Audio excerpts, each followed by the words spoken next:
Hello, my name is Allison Maurer, for those of you who don't know who I am.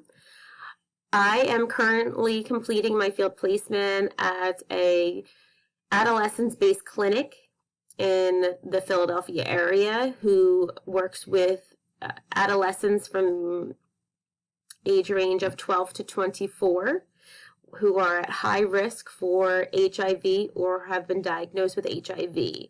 The clinic provides a multidisciplinary approach to servicing these patients in an in-person setting generally, but recently we've gone to a telehealth-based or a hybrid-based model, which has been really interesting to observe and watch unfold.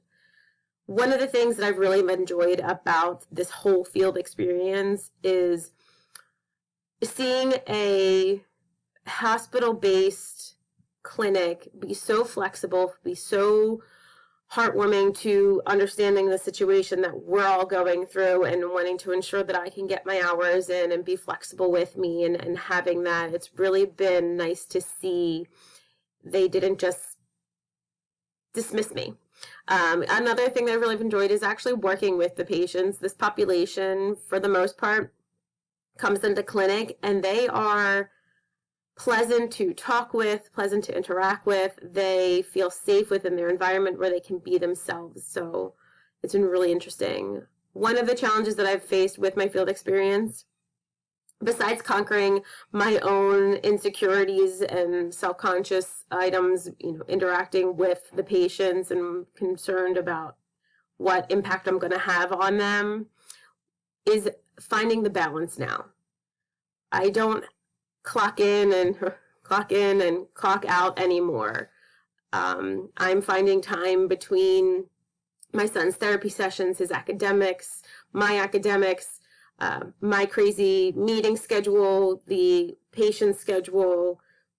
There is no boundary. It's all kind of blurred right now. So this is probably been one of the biggest challenges right now, is to figure out when to shut it off and figuring out the balance. Self-care is not on the board right now, and I'm realizing the effects of it, and I need to change that. One of the things I've learned about myself is that I still have no idea what I want to be when I grow up, and this just reinforces it because I love being at this clinic. I love being around this environment, this population, these people, this team. So I don't know yet what I want to be when I grow up or which direction I really want to fully have my career go into, just because I've learned so much with a clinic that I had no experience in prior to.